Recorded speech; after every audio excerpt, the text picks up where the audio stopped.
আপনারা কি জানেন ভারতবর্ষে ইলেকশন কন্ডাক্ট করানোর জন্য কত টাকা খরচ হয়? আপনারা কি জানেন এই পলিটিক্যাল পার্টিগুলো কোথা থেকে এত পরিমাণে টাকা পায়? চলুন তাহলে বুঝে নেওয়া যাক এই বিষয়টি বিস্তরভাবে। রিসেন্ট ডেটা বলছে বর্তমানে ভারতবর্ষে প্রায় 100 কোটি ভোটার আছে। 2024 লোকসভা ইলেকশন থেকে জানা যাচ্ছে যে প্রতি ভোটার পিছু প্রায় 1,400 টাকা করে খরচ করা হয়েছে। এবারে যদি সব ভোটারকে একসাথে নিই তাহলে দেখা যাচ্ছে যে প্রায় 1,00,000 কোটি টাকা খরচ হয়েছে এই ইলেকশনকে কন্ডাক্ট করানোর জন্য পলিটিক্যাল পার্টিগুলোর। এই এত হিউজ পরিমাণে টাকা লাগার পেছনে একটাই কারণ, পলিটিক্যাল পার্টিগুলো প্রচুর পরিমাণে র্যালি করে, প্রচুর পরিমাণে ক্যাম্পেইন করে এবং প্রচুর পরিমাণে অ্যাডভার্টাইজমেন্ট দেয় এই যখন ইলেকশন হয়, ইলেকশনের ঠিক তার আগে আগে। তাই জন্য আমরা সাধারণত ইলেকশনের আগে আগে প্রচুর ক্যাম্পেইন, প্রচুর র্যালিজ এবং প্রচুর অ্যাডভার্টাইজমেন্ট দেখতে পাই বিভিন্ন পলিটিক্যাল পার্টি।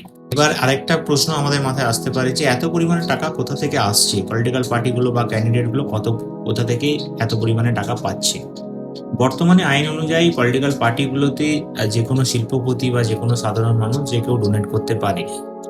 কিন্তু দেখা যায় যে সাধারণত বড় বড় শিল্পপতি, বড় বড় ইন্ডাস্ট্রিয়ালিস্ট যারা আছেন তারাই কিন্তু এই বিভিন্ন পলিটিক্যাল পার্টিকে ভোটে জেতার জন্য বা ভোটে লড়ার জন্য ডোনেট করে থাকে।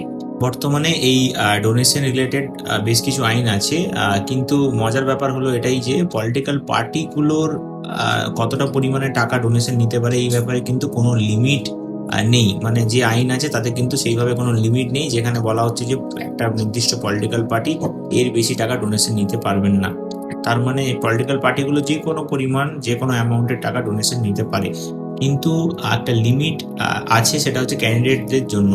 যারা প্রার্থী হচ্ছেন পলিটিক্যাল পার্টি থেকে, এক একটা ক্যান্ডিডেটরা কিন্তু একটা নির্দিষ্ট লিমিট পর্যন্তই টাকা খরচ করতে পারবেন তার পলিটিক্যাল ক্যাম্পেইনের জন্য। অবশ্যই সেটা আবার লাগু হবে যেদিন নমিনেশন ফাইল করছেন উনি, সেই দিন থেকে লাগু হবে সেটা।